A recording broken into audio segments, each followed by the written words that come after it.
All right. Good evening, ladies and gentlemen. Welcome to episode 1 of Interview with the Dracula.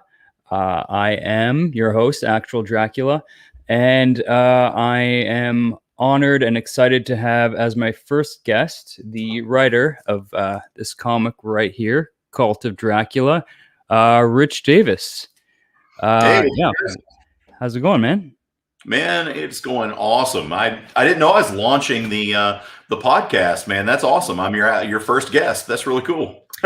Yeah, I mean, it made sense to me, right? You've got a comic about Dracula, Mhm. so it just it seemed like the right fit to me.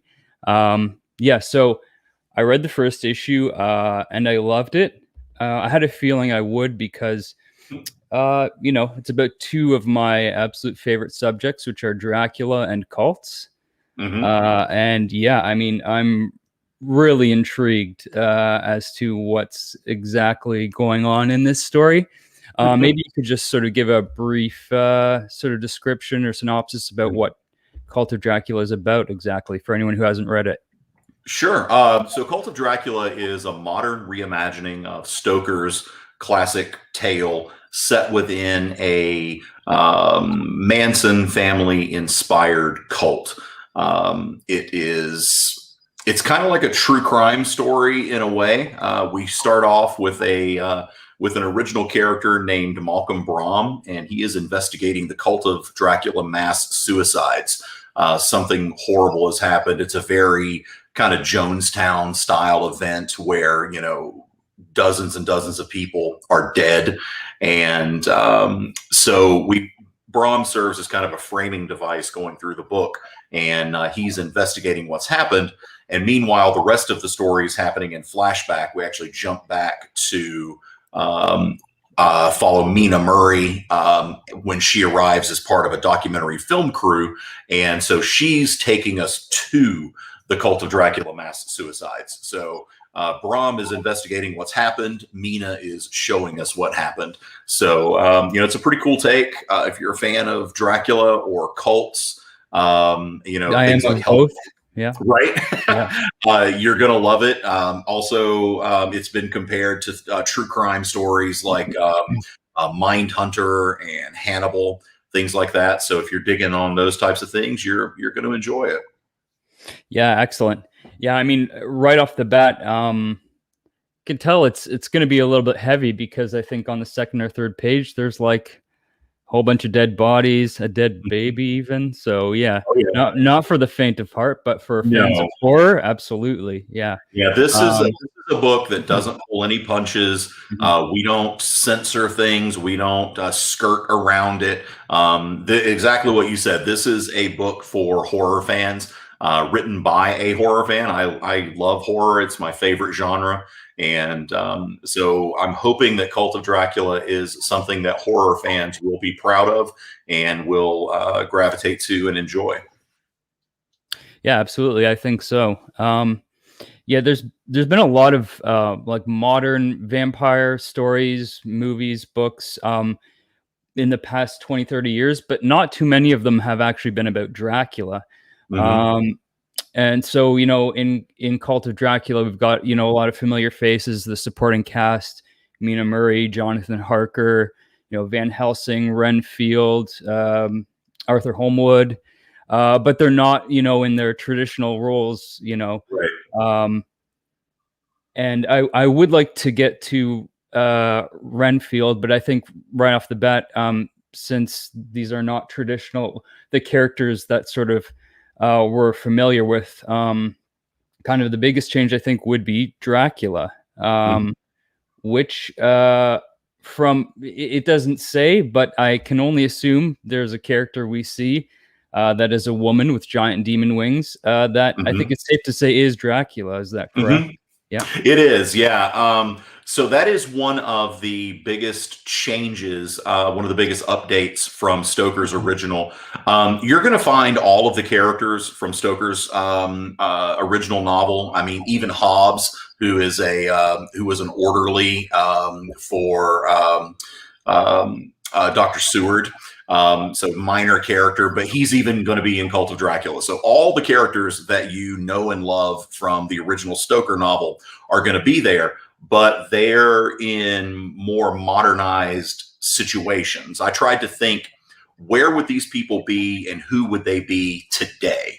If Dracula took place in 2020 or 2021, who would these people be? So Arthur Holmwood became, a hedge fund manager. Van Helsing became a defrocked priest who ended up teaching at the university level. Things like that. We made those types of changes, and the most dramatic change, and I think probably the kind of keystone change to the book, is that we did make Dracula a woman. And we did this because my friend Georges Genti, folks might recognize him from Buffy the Vampire Slayer and the Serenity comics, things like that. Georges was very instrumental in helping me develop the story. And, when I gave him my first draft, he got back to me and he was like, Rich, it's good. I love your dialogue. I love the characterizations. I love the setting, but it's really just another vampire story, and he's like, it's not special. It doesn't do anything to elevate the genre. And so I, rather than kind of being crushed by that, I took it as a challenge. And so Georges and I started talking about 30 Days of Night and how answering that one simple question of what if vampires didn't have to sleep during the day? Answering that question completely changed the story, and it completely changed vampire mythology. And it made it one of the best vampire comic books I've ever read. So it is brilliant. Oh, I love it. I mean, and it's just that one teeny tiny little question, because, if this all happened at night, and it was just vampires invading a little town. I mean, we've seen that 100 times, but 30 days of vampire attacks, like constantly, that's mind-blowingly terrifying, because there's no escape. No. You can't wait until the sun comes up, because the sun doesn't come up for 30 days. And you're in the middle of nowhere. Exactly. There's no help. Yeah. There's no escape. Yeah. There's no getting away. And that really changed vampire comics forever. And so I started looking for that hook for Cult of Dracula. So I dove into reading different vampire mythology from all over the world, different cultures, because the vampires are they're a very essential mythological creature. Humans from every time, every place, every culture on the planet throughout all of human history, we've all had vampire legends. So I dove into those, and then I started researching different religious mythologies and occult mythologies, and just spun into this, this kind of rabbit hole of dark, scary stories that we've been telling each other for, hundreds of thousands of years. And I kept noticing that there was this character that kept showing up in mythology. It didn't matter if it was Assyrian or Midrashic or Judaic or Islamic or Japanese or Native American, all of these cultures, this one figure kept showing up, and it was a woman who was outcast from society. She was cursed to live in the shadows, and she stole children from their beds and lived by consuming their blood. And I started thinking to myself, what if that was Dracula? And Dracula hasn't changed, but our perception of Dracula has changed. So when the Native Americans saw Dracula, they saw the Wendigo. When people in South America saw Dracula, they saw La Llorona. When Eastern Europeans saw Dracula, they saw Baba Yaga. And when the ancient Coulter Greek, as well, Americans. I'm sorry. And American Science Coulter. I mean, it sounded like a pretty apt description. Yeah, I'm going to let that one hang. I'll let you have that joke, but that was a good one. But, yeah. So this character exists in all of these different mythologies. And so once I was able to kind of tie those all together, it just made sense, and the whole book changed. It became this really cool exploration of the character. And, it's just that one little minor change just opened up this whole new world of storytelling. So Dracula is more of a title than a person.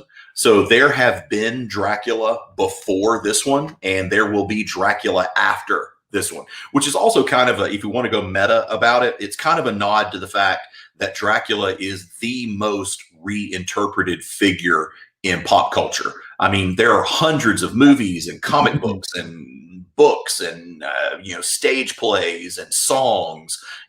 Dracula is one of those figures. So, it's kind of a meta nod to saying, like, look, I'm not redefining Dracula. I'm not telling you that your Dracula didn't exist. Your Dracula totally existed. So does mine. And there's going to be somewhere, 5 years, 10 years, 20 years down the road, somebody's going to reinterpret Dracula again. And hopefully they'll use my interpretation of Dracula as an inspiration, and they'll carry that forward a little bit more. So, Dracula becomes this kind of primordial, eternal figure that's always been and always will be. And our perception of what Dracula is changes. So the Victorian era had Bram Stoker's Dracula, the scary, enigmatic Count Dracula. The ancient Greeks had Medusa. The ancient Jews had Lilith. And now today in 2021 here in the US, we have Cult of Dracula. Yeah, absolutely. I mean, Dracula is much more than just a character. I mean, Dracula, the quintessential vampire, that's essentially an archetype, and that it belongs to everybody. There's very few characters in literature that have that kind of place that Dracula does. The closest I could think of is maybe Sherlock Holmes, which is kind of fitting since Bram Stoker and Arthur Conan Doyle actually knew each other. So I think that's kind of perfect. Yeah, so I'm very excited to see what your interpretation of Dracula is going to be, because you've only just given us a very brief glimpse. Yeah.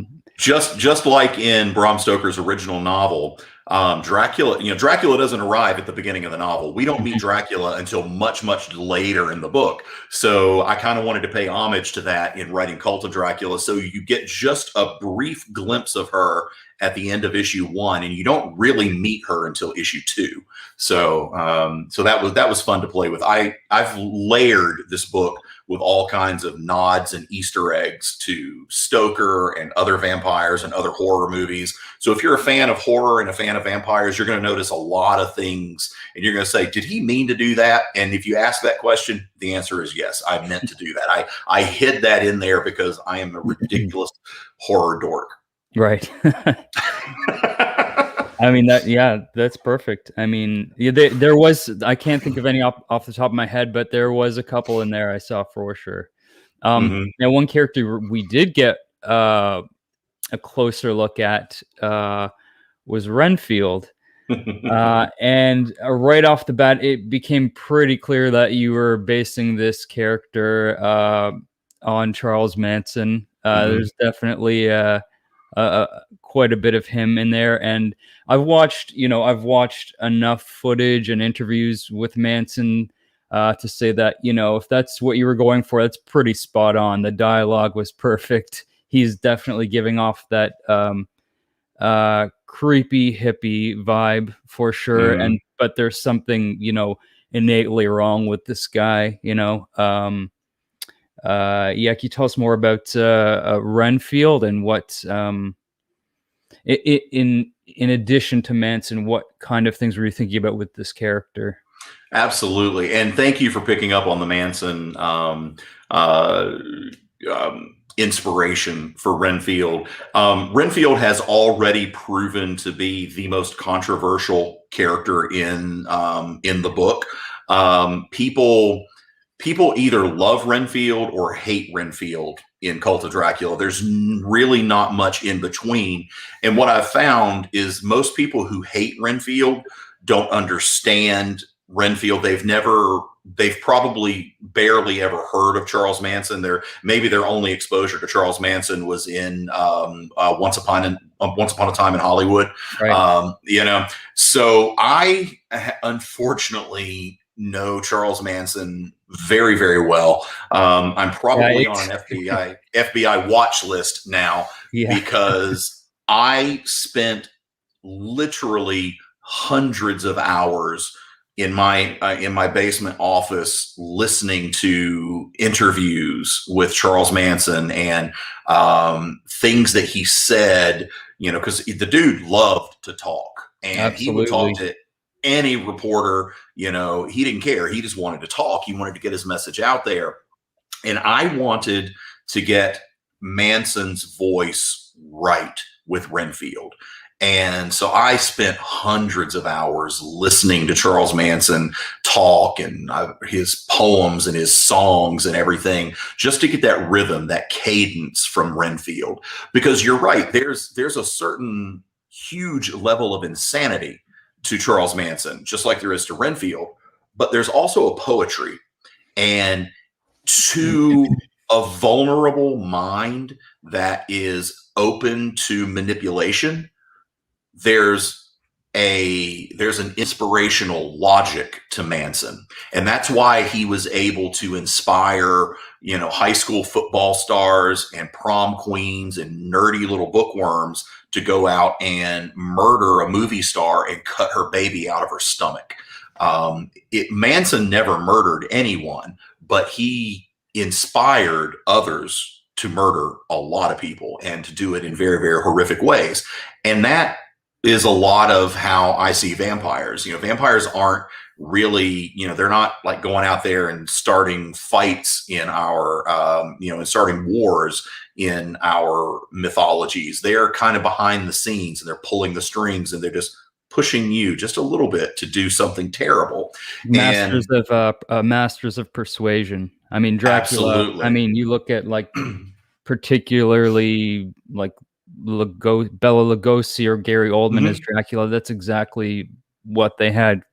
That was their power. You could say they were being hypnotic, but really they were, masters of persuasion. Right. Exactly. They just get you to do, they just kind of suggest to you, and they just nudge you, and you do these horrible, horrible things in their name. So, and that's very similar to what cult leaders do as well. Your Charles Mansons, your Jim Jones, your Warren Jeffs, your David Koresh, all of these people, they convinced normal, everyday human beings to sever their ties with their families, turn over all of their worldly possessions to the cult, separate from society, and oftentimes do horrible, horrible things. I mean, Jim Jones convinced parents to make their children drink poisoned Kool-Aid. I mean, we take that term for granted today. Oh, you drunk the Kool-Aid.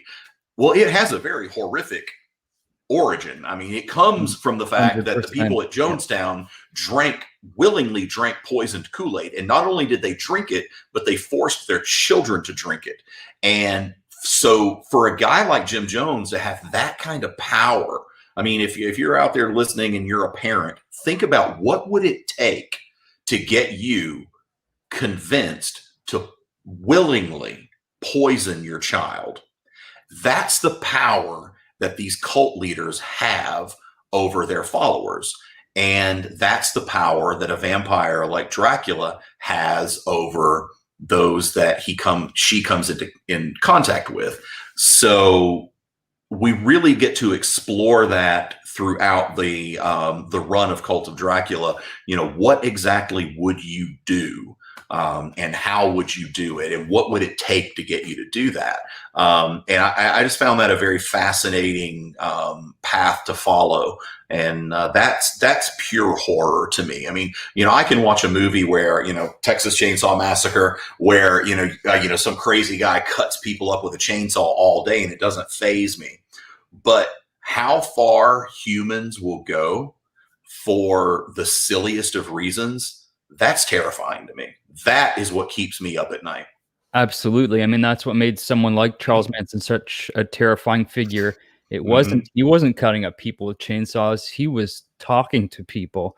Hmm. And, to most people, what someone like him was saying was absolute nonsense. But if you're a person in a vulnerable position, maybe it helped that he was feeding you acid every night. But Manson uh, had an intelligence. I don't want to say that he was in general an intelligent person. I think in some ways he probably wasn't, but he had a certain level of intelligence that directly translated to him being able to persuade people with just by literally by talking to them. I mean, Hmm. that kind of power is scary. Absolutely, that is horrible. Hmm. Yeah, you're exactly right. It's terrifying. Mhm. Um, yeah, like you said, Jonestown. Actually, when it comes to cults, I don't want to dig into cults too deeply. I mean, we could go down a rabbit hole here, uh, for Hmm. sure. But I mean, if you're talking cults, for me, the one that checks off all the boxes has got to be Heaven's Gate. I mean, Yes, if you made a list of what makes a cult, they ticked all the boxes. absolutely. There is something about them that is absolutely terrifying to me. I don't know if it's that all the members look and speak the same, Hmm. and the way the fact that they all just willingly committed suicide, Hmm. and were happy to do so. I mean, and all because they met this guy, right? Hmm. And he convinced them to do just that. Yep. No, Yeah, if those people hadn't been in those places at those specific times to encounter their leader, who knows how their lives would have ended up, but that's where they were and that's what happened. But yeah, the cult leaders have this mystical power over their followers, and it's terrifying and it's fascinating at the same time. yeah, absolutely. I'm totally fascinated by cults. So I don't want to go on, too much about them. We'll get back to, I guess, the book here. Now, Hmm. Dracula has a long history with theater, pretty much going right back to the beginning. Bram Hmm. Stoker managed the Lyceum Theatre in London for nearly 30 years. Of course, the earliest adaptations were stage productions. There were later big Broadway productions starring Bela Lugosi and Frank Langella, who, of course, reprised the roles in the film adaptations. Hmm. And I mention all this because Cult of Dracula started out as a play. It did. Can you talk a bit about what made you want to write a play about Dracula? How did that production go, and how did it end up making that transition into a comic book?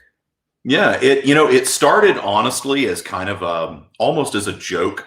My background is in theater. I founded and was the artistic director of the Browncoat Pub and Theater in Wilmington, North Carolina, for more than 10 years. And I was having lunch with my friend Rob Mann, who was directing a version of Dracula for another theater company. And Rob was lamenting the fact that there was no such thing as a good modern Dracula script. He was of the mind that the things that terrified the Victorian society were no longer frightening today. And so because we've seen Dracula repurposed and made fun of, we've seen Leslie Nielsen play him, and so those things that Bram Stoker found bone-chillingly frightening, we just kind of shrug and laugh at them today. So Rob was directing this show. He had a beautiful set. He had an amazing cast. An incredible crew, but he hated his script. And he said, there's just no such thing as a good Dracula script. And I said, well, you know what? I'm going to write one. And so I left that lunch to that afternoon, and I went home and I started writing what was then called Dracula Reimagined. So we produced Dracula Reimagined in October of 2013 at the Browncoat Pub and Theater in Wilmington, North Carolina. It ran for an entire month of sold out shows. It was financially, it was very successful. It was nominated for several regional theater awards. It won a few of those. And, it was very, it was a lot of fun. Now, at that time, Dracula was still a male in the original stage play. We didn't make the transition to Dracula being a woman until I adapted it into a comic book. But one of the very fortunate things that happened during the run of Cult of Dracula, or Dracula Reimagined, excuse me, was Tony Todd, who folks are probably immediately going to recognize as the Candyman. That's right. Yeah, Candyman. Yeah. He happened to be he's a mainstay of horror films. I mean, absolutely, God knows his IMDb is like huge, right? It's like 150 credits, man. It's insane. And Star Trek, he was on he was 2 characters on Star Trek, which is awesome. Right. Yes. Yeah. He was someone in the chat, please tell me who Tony Todd was in TNG. I'm completely blanking here. He was Kern. Yeah. And he was that's right. He was Sisko, Jake Sisko, all grown up. So he was the older version of Jake Sisko. So he was 2 characters in Star Trek, which is really awesome. And so Tony happened to be in the audience for one of the performances of Dracula Reimagined, and he loved it. And Tony and I became friends. Tony's a good friend of mine now, and he's been incredibly supportive of the project and very encouraging. He was like, Rich, you can't let this go. You've got to do something with it. You've got something here.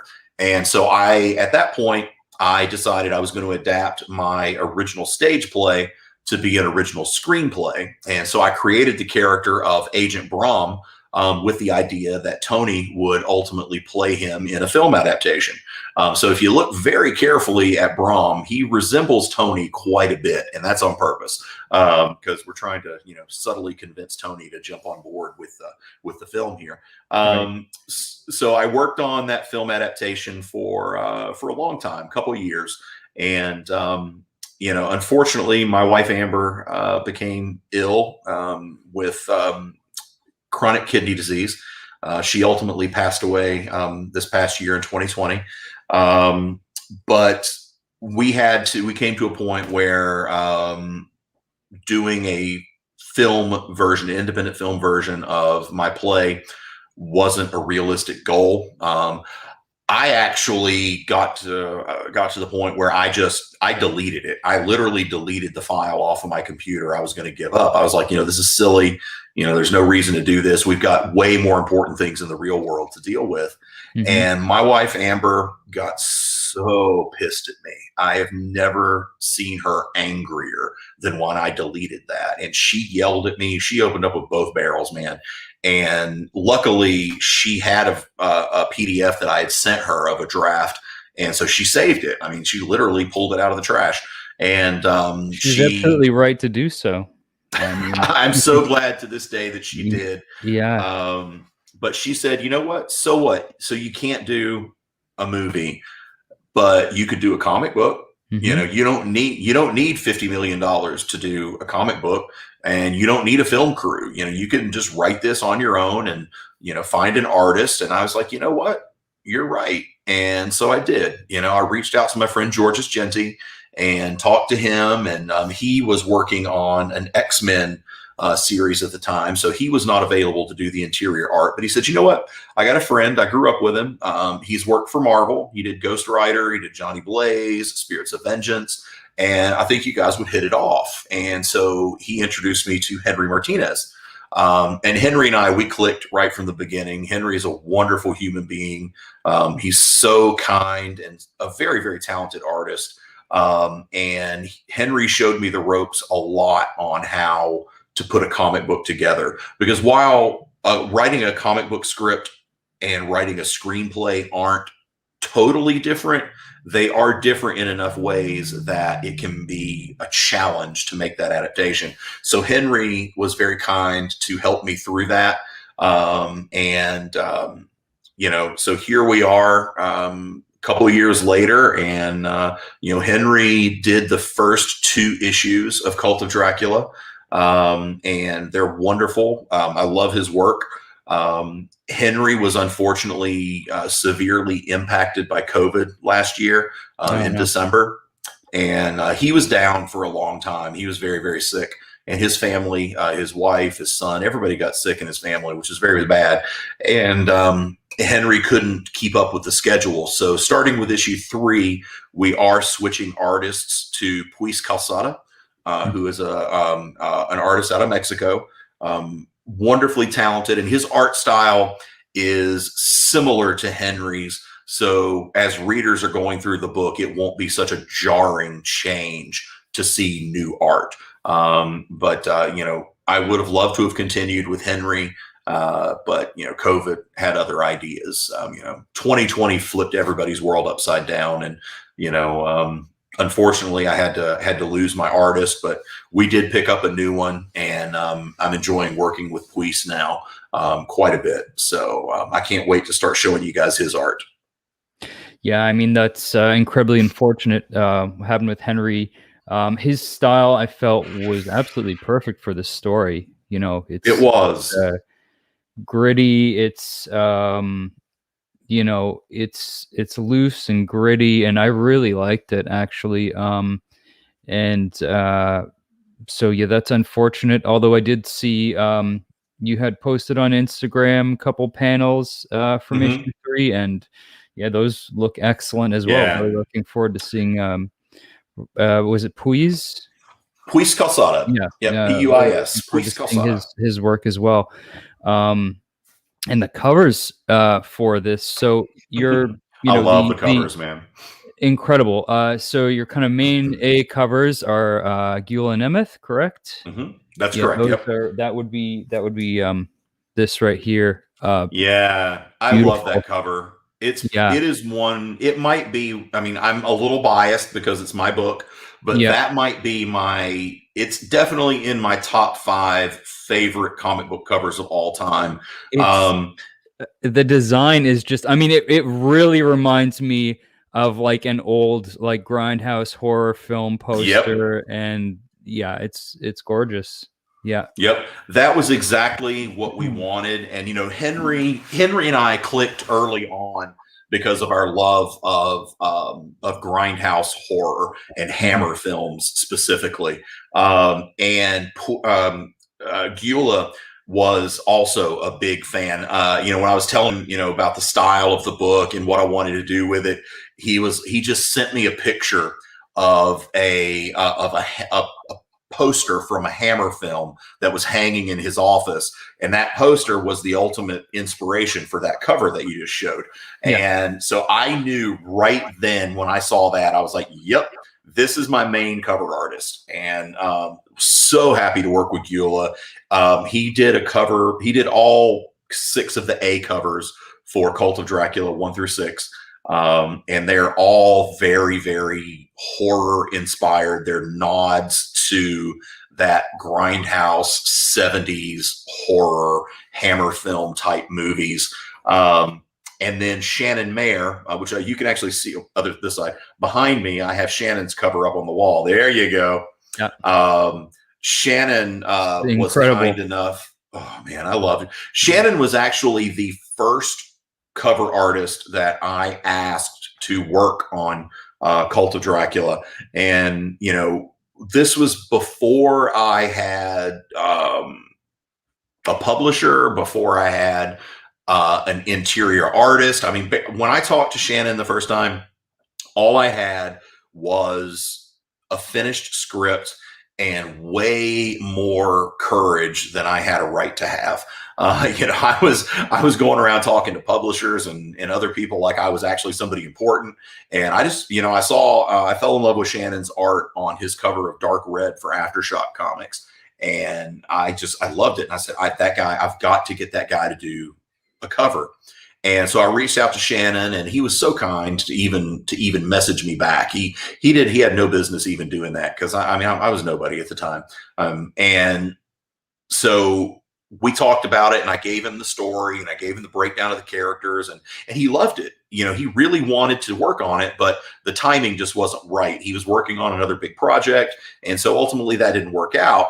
But when I finally got the book over to Source Point Press, we were talking about our marketing plan and what we are going to do. And Source Point was like, well, we want to do B covers. You want to do an A and a B for Cult of Dracula. And, we've got some artists we want to talk to. And they mentioned Shannon. Shannon Mayer had been wanting to work with Source Point for a while, and they'd been absolutely wanting to work with him. And so Garrett Gunn from Source Point, he just messaged me one day and he said, hey, we're going to do these B covers and Shannon Mayer wants to do the art. I nearly fainted when I heard that, because Shannon Mayer wants to do covers for my book. And I just lost my mind. It was so cool. So I can imagine. What he produced is just incredible. It's such a gorgeous cover. And A and B covers. It looks like you ended up with quite a few more. I've seen there's quite a few variants for issue 1. There's a couple by Jay Ferguson, Maria Kay. Jay is so talented. Yeah. All amazing covers. There is one now for the second issue. I'm going to see if I can share it here, because when I saw this, my jaw just dropped. This is for issue number 2. This is it Maria Kay? Yeah. Mm-hmm. Yeah. This is a cover she did for issue 2. Oh my God, it's gorgeous. This thing is just insane. I know the detail that she put on this. My God, it's beautiful. As a lifelong fan of metal, this is one of the most metal comic book covers I have ever seen. I know. It's just incredible. I may or may not have ordered multiple copies of this already. I'm so glad you did. Yeah, including the actual metal cover, right? There's a metal variant. I believe there's only 100 of those.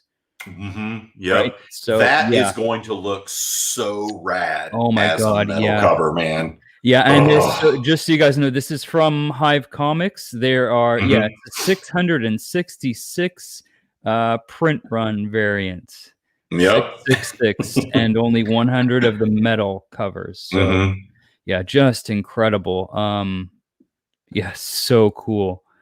Yeah, Maria is actually, she's doing a cover for every issue from Hive. And we haven't released all of hers yet, but I think we've released the first 3. They're out there. And oh man, she is just slaying this art, man. She's so wonderful to work with. Yeah. Wonderful human being. I wonder what kind of influence you had on her, because looking at some of her other artwork, it's nothing like that. I kind of get the feeling that I kind of pulled her to the dark side. Evil, I know. So evil, and it's because Maria's a fantasy artist. She's a fantasy artist. She doesn't do stuff like this.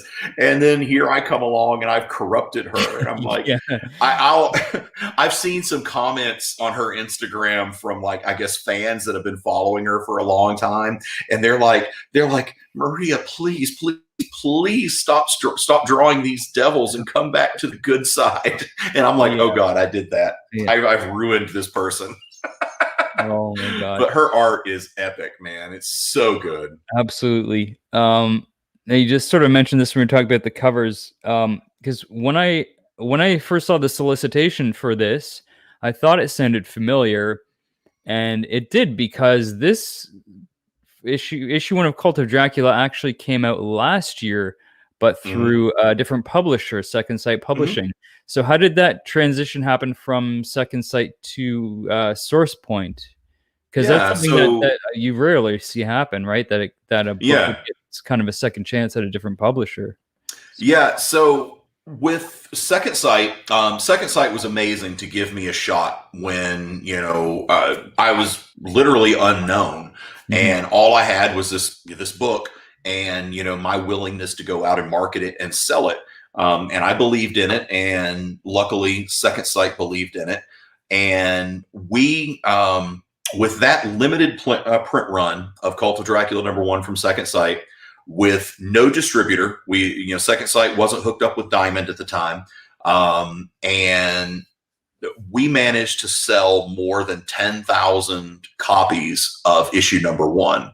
So if those numbers would have been reported in 2020 to Comic-Con, the month that it came out, Cult of Dracula from Second Sight would have been the 123rd best-selling comic in the world for that month. Now, 123rd if you're Marvel or if you're DC, or maybe even if you're Image, that's not all that impressive.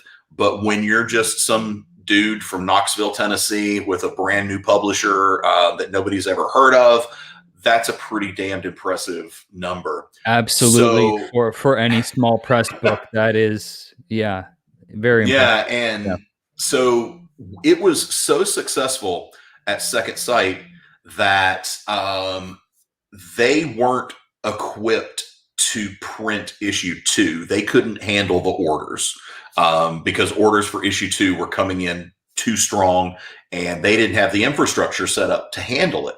So they were very kind to support me in seeking out a new publisher. So I reached out to some people, ultimately got in contact with Travis McIntyre and Jacob Way from Source Point Press. Source Point Press is a much larger publisher with a long, successful publishing history. They've really made that jump from being a small press publisher to being a medium press publisher. And they saw the potential in Cult of Dracula. Because, usually if a book has already been out and it's already sold 10,000 copies, a publisher looks at it and they're like, well, you've kind of already peaked. There's nowhere for you to go, because let's just face it, most indie comics don't sell more than 10,000 units. I mean, hell, there are Marvel and DC books that don't sell 10,000 units in a month. And so a lot of publishers were like, yeah, it sounds great, but you've already achieved everything you're going to achieve with it. So, they weren't very interested in touching it. But, I made a ridiculously bold claim when I was talking to Travis and Jacob. And I said, now, I want you to understand, you're not only getting Cult of Dracula, you're getting me. And I said that with perfect confidence, like that actually meant something, like I was actually somebody. But what I meant by that, and what I followed it up with, was I said, you get my work ethic. I will literally call every comic book store in the country. I will find their email addresses. I will track them down. I will sell this book. And I told them that very first day, that very first meeting, I said, I will sell so many copies of this book, 10,000 copies will seem like small potatoes. And we did. When we count in all the retailer exclusives, all of the comics sold through Diamond's previews, Point Press version of Cult of Dracula #1, we are close to 40,000 units sold. So that's congratulations. That's incredible. Thank you. For any book, not even just an independent book, for any comic, period. That's congratulations. That's amazing. Thank you. It was a lot of work, and literally a lot of almost calling every comic book shop in the country to sell them this book. But we did it, and we were able to build these amazing relationships with local comic book shops. And those local comic book shops got behind Cult of Dracula, and they supported it, and they pushed it, and they kept it going, because we built this relationship over such a long period of time that they became invested in it. Because of these relationships, they felt like it was their book. And if it succeeded, it was their success. And it really is, because we couldn't have done anywhere near what we've accomplished without the support of local comic book shops. Local comic book shops are the heart and soul and the backbone of the comic book industry. If they go away, all of this goes away. this industry will not survive without the local comic book shops, because if the local comic book shop goes away, what we're going to get is we're going to get Marvel, and we're going to get DC, and we're going to get Batman, Superman, Spider-Man, Wonder Woman, and maybe Captain America.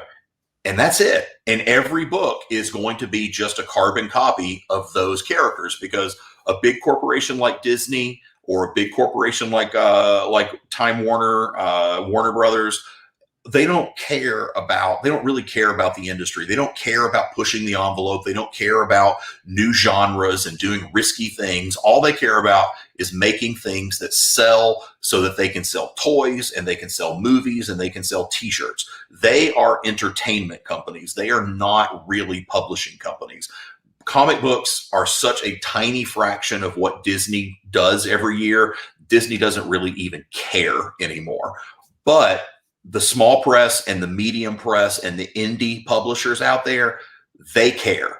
They are what is carrying the comic book industry forward for the people who love it, which is very similar to the way the horror genre was in the 70s and 80s. It wasn't the big budget studios. It was the small little, the Hammers of the world, and all these super dedicated horror fans. So, and just like those independent grindhouse movie houses played such a dominant role in carrying horror films forward, the local comic book shop is playing that same role in the comic book industry today. So if you're listening out there and you want to take one thing away from this, support your local comic book shop. Don't buy it on Amazon. Don't buy it from some, massive mega seller. Don't go to Books A Million. Buy it from your local comic book shop, because if they go away, this whole industry collapses.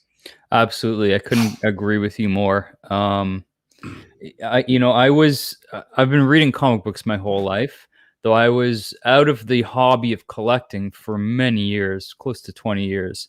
And when I got back into the hobby, one of the biggest differences I noticed was kind of the support that independent and small press had that it didn't have 20 years ago.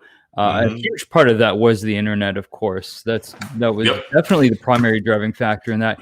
You now had an outlet, not only through things like Kickstarter, where people can literally fund these projects, but just the whole community in general, where you have people sharing what they like, and that so that created, I think, an incredibly healthy environment for the independent and small press to really thrive, where it was probably on the verge of collapsing, right? I mean, comic industry as a whole was at one point. So that was one thing I was really excited to see.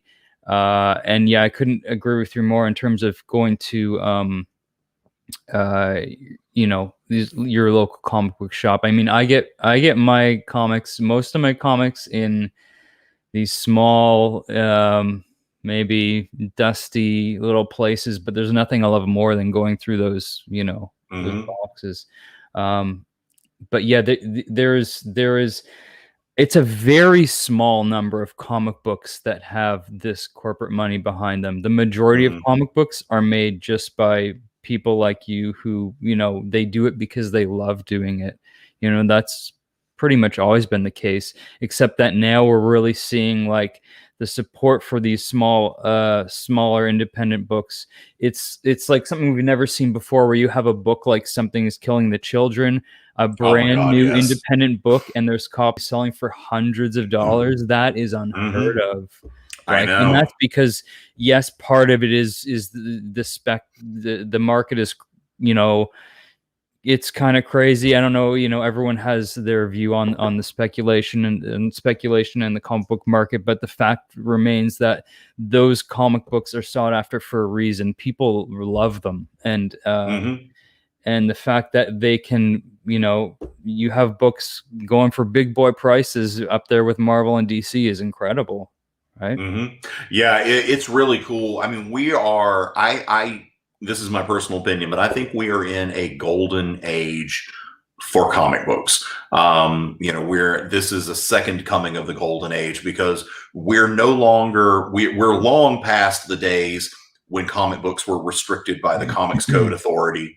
And we've begun to move past the time where comic books were dictated by Marvel and DC. Even though Marvel and DC still dominate the direct market, it's basically Marvel, DC, and everybody else.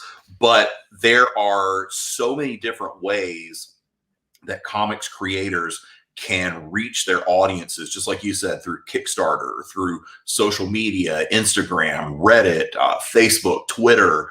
If you make it, if you can make it, people are going to find it and people are going to love it.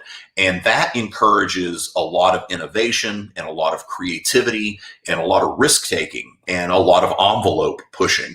So you're seeing things like, James Tynan's Something is Killing the Children. That was a huge breakthrough in small press comics. I mean, that really just elevated the level of storytelling from that publisher, and it's paving the way for other people to follow in his footsteps. And, we're seeing things like Ice Cream Man and Ha Ha and all these amazing books from Source Point Press and from Scout Comics and from Aftershock Comics. And you're right, they're selling out because these publishers are able to reach their audiences in so many different ways. And, we've come to a time where I think the comic book reading audience has matured, and maybe they're growing out of superheroes and they're looking for genre books. They're looking for horror. They're looking for science fiction. They're looking for fantasy. They're looking for true crime. They're looking for adventure comics. Before superheroes existed, that's what dominated the comic book world. It was horror, it was military, It was sci-fi, things like that, fantasy. And then superheroes came along and took over the world. And I think readers are starting to kind of circle back to those genre books, because we're at a time where we're very fragmented. We're used to things being catered directly to us. Whatever I like, there's a million things out there for me. Comic books are the same way. No matter what you're into, no matter what your favorite movie is, what your favorite TV show is, your favorite book is, there's a comic book out there that you're going to like. You've just got to find it. And now we have all these amazing ways to help you find it. So yeah, I think we're entering a golden age of comic books, and I could not be more excited about where the industry is going. I think you're absolutely right. And I think I picked a really good time to get back into collecting as a hobby. Yeah, you did. I mean, there's good and bad. I mean, it's also like the market is absolutely crazy, but I'm not in it for, I'm not flipping books or anything like that. Right. There's absolutely nothing wrong with that. People that want to do that, absolutely go for it. But it's part of the hobby. In terms of just the kinds of things people are creating now and how accessible they are. I mean, I have, I spent years just buying, graphic novels and trade paperbacks. And there was a lot of that stuff that was like, they were special order, I'd have to go to one particular comic book shop and like they might have it, but otherwise you'd have to order it. Whereas now it's like this, you have, again, going back to supporting your local comic book shop, because so many more of these shops now are carrying these independent titles, books that 10, 20 years ago, they wouldn't never have even considered carrying because they wouldn't nobody even would have bought them. Yeah. Yep. So it's really incredible to see that happening. Yeah. I 100% agree. And I couldn't be happier. I mean, there are a lot of people who are very nervous and very afraid about what's happening in comic books. And those people are mostly the people who have been around for 20, 30, 40 years. And they remember the days, they remember the good old days. Well, the good old days are gone, but that doesn't mean there aren't good days to come.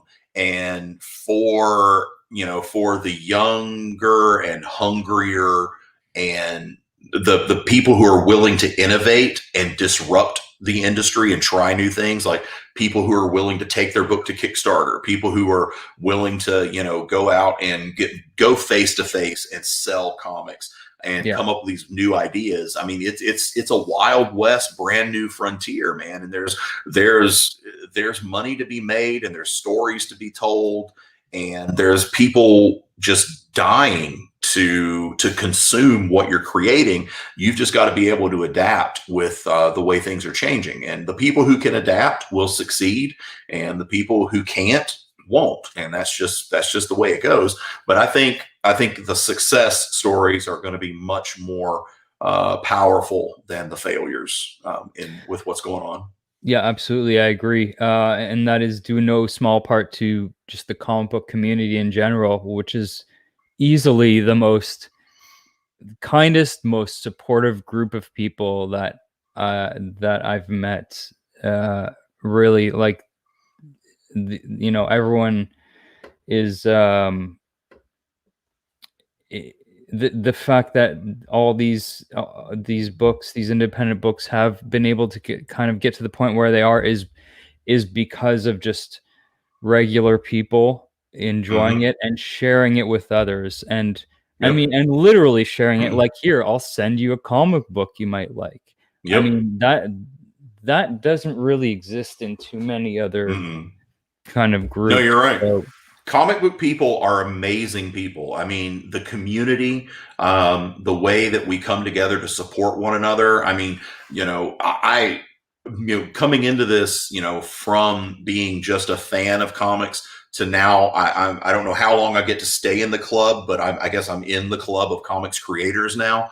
I was amazed and so humbled by how many people that I had read and admired their art for years were willing to support what I was doing with Cult of Dracula and to help me and to offer me advice. I mean, it really is a community, and people really want to help each other because they realize that if you succeed, that gives me more opportunity to do what I want to do and what I love to do. And if we succeed, that gives us all more opportunities to enjoy more comics. It doesn't have to be a competition. Like James Tynion and Todd McFarlane don't have to be in competition. They can just support each other. And because if one succeeds, everyone succeeds. And I love that about this community. Comic book people, they're some of the best on the planet.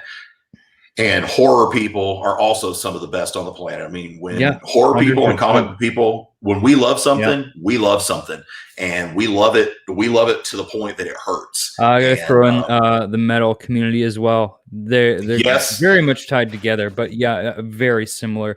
Maybe scary looking to some people, but some of the nicest, most supportive people you'll ever meet. So as long as you've got that attitude of, like, live and let live, and do what you want, just don't hurt other people. I think those three fandoms will absolutely support you. 100%. Because they've all been ostracized and outcast for different reasons at different times. Metal people, horror people, comic book people. We've all been shoved into the corner. We've all been, excluded from the party. So we get it, and we don't want to see other people go through that. So as long as you've got that same mentality of just, like, just kind of, to borrow Bill and Ted, be excellent to each other. They will absolutely support you. That's right. Station, everybody. So I don't want to take up too much more of your time. This has been amazing so far, but I do, because you are on Interview with the Dracula, this is the first episode. The rest of the interview will be Dracula questions. Okay, I will try to answer them. Let's say let's say your favorite. If you can't pick your favorite, maybe favorites. Dracula movies. My absolute all-time favorite is the Coppola version, Bram Stoker's Dracula from the late '90s. And the reason that's my favorite is because it was the one that I was the most exposed to. And it was the one that I got to go to the movie theater by myself to see for the first time. So that one will always occupy a special place in my heart. I love Gary Oldman's performance. I love Anthony Hopkins' performance as Van Helsing. I just love everything about it. And I am still to this day in love with that scene where Dracula draws Lucy out into the garden and he's bringing the storm, and, you know, her red dress and her scarf is just floating in the air. I mean, it's just gorgeous. And all the special effects that he did inside the camera in that classic style. Yep. You know, they don't make movies like that anymore. No, it would be 100% practical effects. He insisted on that. I mean, and I love that. I mean, some of it doesn't hold up today, especially if you compare it to, you know, the CGI, you know, but there's something to be said about that rough around the edges approach to it. And so, yeah, I absolutely adore Bram Stoker's Dracula. And that is the correct answer, sir. That is also my absolute favorite. I could not agree with you more.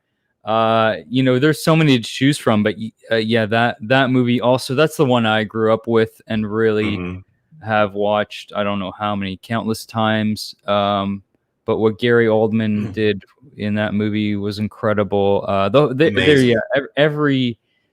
There's so many things about that movie that I absolutely love. And yeah, it's not 100% accurate to the novel, but it's there's enough elements there to say that, yeah, this is Bram Stoker's Dracula. It is, you know, tweaked it a little bit in some areas, you know, more of the love story aspect. Oh yeah, but, for sure. But I actually really liked that. I thought that was it added a layer of depth to Stoker's story that just wasn't there before. You know, and that was one of those things. You have to make it palatable to a modern audience. Things can't be the same as they were forever because people are not the same as they were. We are a totally different society than the people that Bram Stoker went out and had a beer with. Okay. Yeah. I mean, and we expect different things and we relate to things differently. So you have to be able to make changes and adaptations. And I think that is a testament to the strength of the Dracula story, is the fact that it can be updated and it can be changed, yet the core of the story remains solid. And that is relatable to people. And so, yeah. Bram Stoker's Dracula, definitely my favorite. Second favorite would probably be Horror of Dracula, the amazing Hammer film, which I absolutely love. And then, of course, Lugosi's Dracula is up there. So, and Horror of Dracula is Christopher Lee? Yes. Yes. Yep. Yeah. Yep. Oh, it's so good. Oh, yeah. See, now, I would say Bram Stoker's Coppola's Dracula is my favorite film now, and you said that's yours as well. But would you say is Gary Oldman your favorite Dracula, or you know, that's a tough one. It is a tough one. Right? I would probably say, honestly, that Christopher Lee is my favorite Dracula because he had such an evil presence. And maybe it's the fact that during World War II, he literally assassinated people. And that's just scary. Like he had such power and gravitas as Dracula. He was terrifying. So yeah, I think Christopher Lee will always be my favorite Dracula, but Gary Oldman's not far behind. Yeah, that's a very good answer. As much as I want to say Gary Oldman is my favorite, but the fact is Bela Lugosi struck that perfect balance of suave and creepy. That you know, there's Lugosi really is epic. Else. Yeah, I mean, he is Dracula. When you say Dracula, you think Bela Lugosi. Yeah, you know, that's who you see in your mind. But Yeah, what I that. love about what Gary Oldman did in that film, he's playing like multiple characters, but that are clearly the same character. Like you have the young Dracula, the old Dracula, you know, you have the bat and the wolf version, and they're all different in their own ways. I mean, the young and old Dracula, he plays them very different, but this is clearly the same person, just you know, different versions of it. It was yeah, I mean, I could watch that movie every day probably. And you also have the you've got the, you know, of course, the young Dracula, the modern, the modern for the Victorian age, but that Victorian gentleman, and then you've also got him playing, you know, the Wallachian warrior, defender of Christ, That's you know, right. protecting the Holy Roman Empire from the Turkish invaders. And that armor that he wears when he's you know, fighting the Turks, that is the most badass armor I have ever seen. It's incredible. I got to see the helmet of it. I guess this was a few years ago. Guillermo del Toro brought his exhibit to the Art Gallery of Ontario here in Toronto, and I don't know if you've seen Guillermo del Toro's collection of art and props. I have not, but I want to. I love del Toro. Absolutely astounding. So he had quite a few props. He had full-scale replica models of you know, characters from like Pan's Labyrinth, so you could like walk around like the angel, the Angel of Death from Hellboy 2, I believe, like, with the wings. Yes. Anyways, he had in one glass case there was Dracula's helmet from Coppola's movie, which is beautiful. I love that armor. Actually, and then one other thing I wanted to bring up, because this is one of the only kind of things that Cult of Dracula at least made me think of, was there was a Netflix adaptation of Dracula that came out I guess last year. I don't know if you saw that, but that was one of, it's like a 3-part miniseries. I liked it. It was one of the few Dracula things I could think of where it's like, yeah, this is Dracula in current day. I mean, you rarely see that. So I thought that was an interesting interpretation. I did too. I very much enjoyed it, but now I am predisposed to enjoy anything Dracula, anything vampire related. So, you know, I excused some of the things that some of the harsher critics were kind of hard on about it, but I really did enjoy that that miniseries, and the scene where Lucy is cremated and she's alive when she's oh god, that still gives me nightmares. But so good. And it was a unique take on the story. You know, I loved how they did Van Helsing. You know, I loved a lot of things about that show. So yeah, it was very solid. It was good. Yeah. I was I will say I was I did like, because it was by Martin Gatiss, who did Sherlock. I'm a huge Sherlock fan, so that was something I was really looking forward to. And I thought it was an excellent take on Dracula. I did too. Circling back to Sherlock, who I believe I mentioned earlier. And I think that's all the Dracula questions I have. I think that's probably all the questions I have. Cool. So I mean, you know, again, thank you for agreeing to do this, being on my first episode. Yeah, man, I'm honored. I really am. That's pretty incredible. Yeah, and I'm really excited to see where you're going with Cult of Dracula.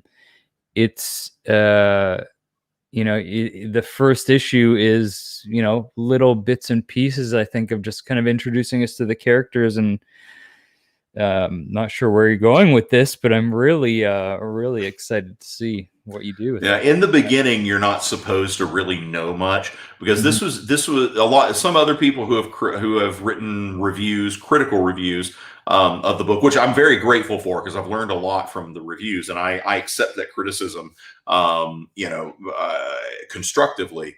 But one of the most common criticisms is that the first issue left people very confused. And that was on purpose, because one of the very first things that a cult will do to a new initiate is Mhm. they will sever the ties with the outside world. They don't want you to know what time it is, what Yep. day it is, Mhm. where you are. You don't get the news. You don't read the newspaper. You don't get to get on Twitter. You don't get to talk to your family. They want everything that you have comes from the cult. And so I kind of wanted to go with that route with Cult of Dracula to introduce you to the fact this is a cult book. And I wanted the reader to have the perspective of a new initiate to the cult. And when you walk in, you're not supposed to know what's going on. You're just like, oh, wow. Oh, wow. Oh, wow. And then you're supposed to want to know more about these things. And that draws you deeper and deeper and deeper in. And the deeper you go, the more you know, but also the more questions you have. So, the confusion was a bit on purpose. I may have gone a little too far with it in some cases, but, I wanted the reader to be disoriented. I wanted them to be confused. I wanted them to be a wide-eyed initiate to the Ordo Dracula. I love it, man. I like a little bit of confusion. Yeah, I read it a couple times, and like, you see, it's Malcolm, the character. I don't think you even mentioned that his name is Malcolm Braum in the first issue, do you? Yeah, you don't even get that until issue 2, actually. But yeah.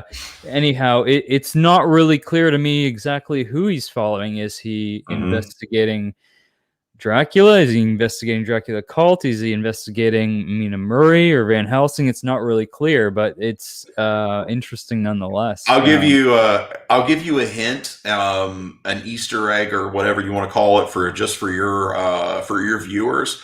Go back and take a look. There's a panel that very clearly shows Brahms' watch. Take a look at it. Okay. Yeah. All right. I will. I absolutely. And that'll. There are things like when you get to the end of issue 6. Yeah. That what you see in that panel is going to make. It's going to be one of those oh shit moments. Yeah. Right now, it's just a panel with a watch. But there's something, you'll see it. It's very subtle. And Henry was brilliant about hiding these things in there. But it's very, very subtle. But it's there, and it'll make a whole hell of a lot more sense later in the book. So check that out. Okay. And yes, Cult of Dracula is a 6-issue miniseries, but you have mentioned before that is part of a larger story. Is that still? Yeah. Yeah. It is. Yeah. So Source Point was kind of very understandably at first they were very cautious about the commitments they wanted to make. So the initial commitment was for the 6-issue series Cult of Dracula. So if you just read Cult of Dracula, you're going to get a satisfying beginning, middle, and end. But there was always more to the story. I always wanted it to be kind of like a Dracula saga, if you will.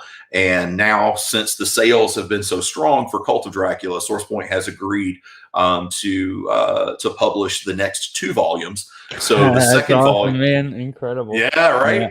So the second volume is going to be called Rise of Dracula. And the third volume is going to be called Reign of Dracula. So Cult of Dracula starts out, it's very Tobe Hooper, very Texas Chainsaw Massacre. It's very small and intimate, and it follows this little tiny group of people.